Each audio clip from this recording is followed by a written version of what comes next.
friends of the family and strangers, and my family used to rape me, make me abort the babies I had. It would be hard to imagine more misery and suffering than what Theresa says she's had to endure. And us kids would be made to do things with the adults and the animals, and then a sacrifice would happen. The sacrifice, were these animal sacrifices? Animals and people. On what scale do you think this was happening? Enormous, far beyond what we've ever heard of here before. Theresa's mother, Bridget. You're talking about mass murder? Yes, on a scale that this country's never heard of before. Like the old people's homes now, only these are... For the first time, Theresa is learning what it's like to live with love instead of fear. Pretty low. In this quiet English village, with the help of her mother, she's slowly repairing her broken life. Theresa is now 15, but at the age of 2, she was left in the care of this woman, the grandma she called Nan. And that, she says, is when her torment started. Who was the leader? Who was the boss of the gang, of the cult? At home it was my Nan. Your Nan made you have sex with animals? Yeah. Like goats and donkeys. The story of Theresa is a story almost too horrible to recount. A case of child abuse that goes well beyond the kind of things we normally associate with the abuse of children. In 27 years of reporting, it has to be one of the most painful stories I have ever had to tell. How many men or how many people would have sex with you? What, at one time? Yes. About everyone who was there, which must have been about 20. You know, from 10 to 20 people. If it was a big ceremony, it used to be 30. What would your grandma be doing when these men were forcing themselves on you? Usually laughing. Or smiling. Or having sex with another man. Or other men. A chronicle of debauchery and depravity so horrific it's hard to believe. You have to ask yourself, could Theresa be just making it up? No. I know what's true and what's not. No, I know what I saw. Children don't make up elaborate lies that this would have to be if it was a lie, which I know it is not. It isn't. This couldn't be a terrible dream, a nightmare that you're reliving? No. It's no dream. It's a nightmare, but it's not one you can wake up from. It's there all the time. This really happened? You're quite sure of that? Yeah. The police don't think Theresa made up a story. Some of the cult members are to stand trial. 5 men have been charged with rape. As for Nan, the grandmother, she's 61 and lives in this council flat in South London. She's charged on 7 counts of aiding and abetting rape and 2 counts of performing abortions on Theresa. If you're finding this hard to believe, so did I at first. But then there are the medical reports, evidence of sustained sexual abuse. And there's this, a statement prepared for 60 Minutes by Theresa's psychiatrist. It says, in my opinion, Theresa's account is not the product of a psychotic illness, nor the figment of a fertile imagination. I believe her to be telling the truth. I know what's true and what's not. We also took Theresa's story to this man, therapist Ray Wire.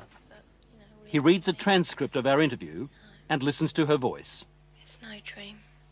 Few people, if any, in Britain have counselled as many victims of satanic abuse or Satanists themselves as Rewire has. If there is an expert on satanic cults, it would have to be him. Do you believe Teresa's story? I believe Teresa's story. It's exactly the same story as I've heard from men who says they've done it. You've dealt with other cases like hers? Yes. 21 cases like hers, he says, in the past 2 years alone. Themes like they were put in boxes with spiders and worms, where they were trapped in fear, where there was a high use of excrement and urine, where there was talk of human sacrifice. Take just one of those rituals, putting children in boxes with spiders and worms. Now, listen to what Theresa told her mother. And they had a coffin-like box that children were put in with spiders and snakes and the lid shut and left in there. I would have come out deranged. I could not have coped with that mentally at all. You have evidence to back up stories like Teresa's, that this is really happening? Well, we have that age of child, 6, 5 and 4, giving information that ties up with Theresa. How do those children know? How do those children able to describe rituals, to talk about ceremonies, to talk about sacrificing animals? How do those children know? Nightmares, imagining it? You can't imagine those things at 3 and 4 years old, and you also don't have the evidence of anal sex abuse and oral sex abuse and all that other abuse that clearly those children have experienced and endured. During these ceremonies, was Satan, the devil, ever referred to? He was called Lucifer.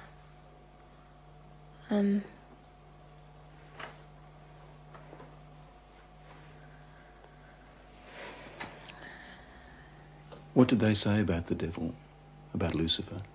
That killing the people made him happy. Sacrifices to please the devil. According to Theresa, the worst rituals took place at a house somewhere in the country. It was big, you know, expensive. From the front it looked like a castle. You know, it had a long drive and big double wooden doors. Do you think they were rich people then? Very rich.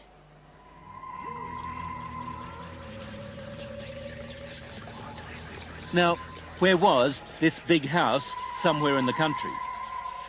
Theresa says she can't take the police there because the Satanists made sure she'd never know how to find it. Theresa was always drugged, or on a couple of occasions she says she was knocked out, so that she never fully knew the route. There was a tramp who was brought in once, you know, and he was killed. He was cut from his throat down to his stomach, and they ate him, or bits of him. They killed a man at a ceremony? Yeah. In front of you? Yeah, in front of all of us. Did the tramp, did this man fight back?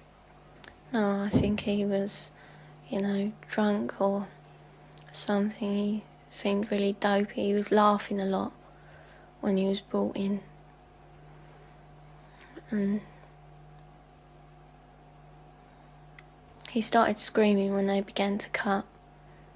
But after a while, you know, he died. I'd seen a few killings before then. Although I wasn't used to it, you know, that was the worst one.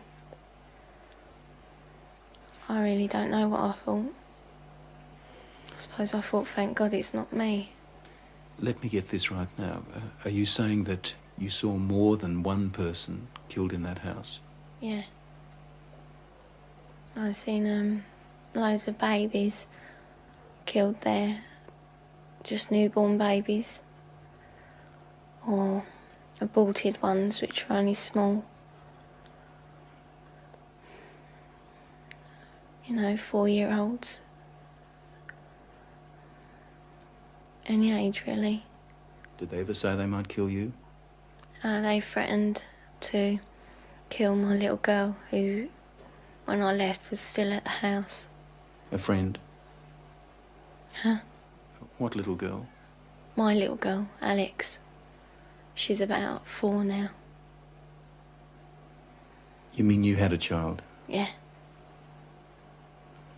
How old were you when you had that child? 11. Motherhood at the age of 11. Never talked But about it. from what Theresa told her mother, it wasn't the only pregnancy. We think about 7 or 8 times. It's hard to say. It was constantly happening from the time she was capable of being pregnant. What happened to the pregnancies, to the babies? They were aborted by my nan or by one of the doctors at the house. There were doctors there at that house? Yeah, there was 2, I think. Yeah, and a nurse. What would happen to the fetuses, the unborn babies? I used to be taken away most of the time, and one time the baby was taken out of me and then killed in front of me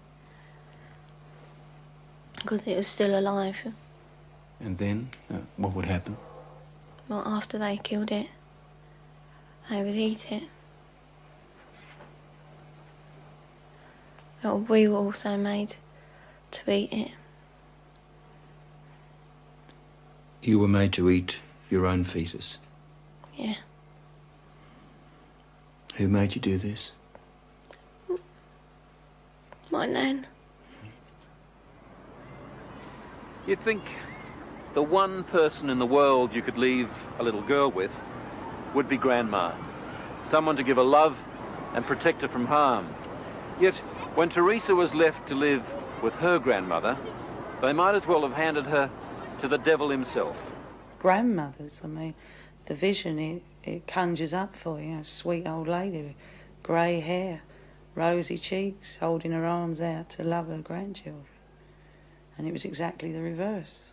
But why was Theresa living with Nan in the first place and not with her mother? Well, when my first marriage broke up, I took the children with me and couldn't cope. So I gave them to their father, who in turn moved to his mother's.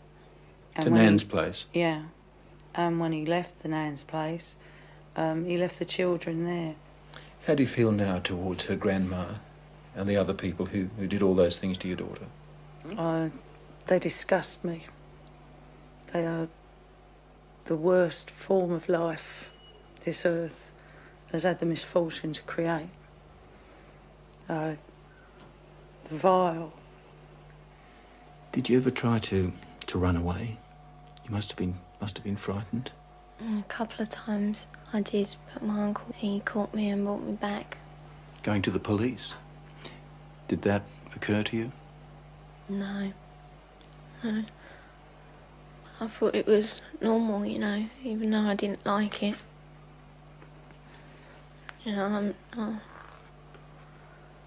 mean, you don't like to eat greens, but you know, somehow I thought it was just her being called to be kind or something like that. She said to me it was something that everybody did, she thought, you know, like you don't like going to school or the dentist, you don't like going to the black masses. It was never any different. I didn't have nothing to compare it to. All part of life, Theresa thought. Even a miscarriage one day at school. Yeah, I asked the teacher if I could go to the toilet, and she allowed me out. I went into the toilet and the baby was in my knickers. I thought it was dead, but it wasn't. It was still moving. And yet no one at school knew? No. Saw anything? No. Or if they did, they didn't say. No, she was treated for a high temperature, fever, nothing more. What did she do with the baby? She kept her for a while because she was frightened that they'd use the child as part of the rituals. So she turned a pencil case into little coffin. Apparently she put roses in to make her smell sweet. Put a letter with her. Pictures of herself and her brother. A picture of me. And then I put it down the chute because I didn't want my nan to get it. As we said earlier, the police have already charged some members of the cult, and we know they're also investigating Teresa's accounts of those ritual killings. If there were as many, she told us, then the Satanists had a problem. How did they get rid of the bodies? They had a tub, you know, pretty big, I don't know. A very big tub, and they used to put the bodies and bones in there. And it used to go like, you know, fizzy and that. And then there was nothing left. Or there didn't seem to be, but when they cleared it out, there used to be a sludge at the bottom. Teresa's story, her account, doesn't really surprise you? It doesn't surprise me in the light of satanic abuse, no. Do you get frustrated with people who just won't accept that these things do happen? Yes, because I've worked with murderers in prisons for years. Not that long ago, a boy was found in a forest in southern England without a head. We have no doubts that men can do that.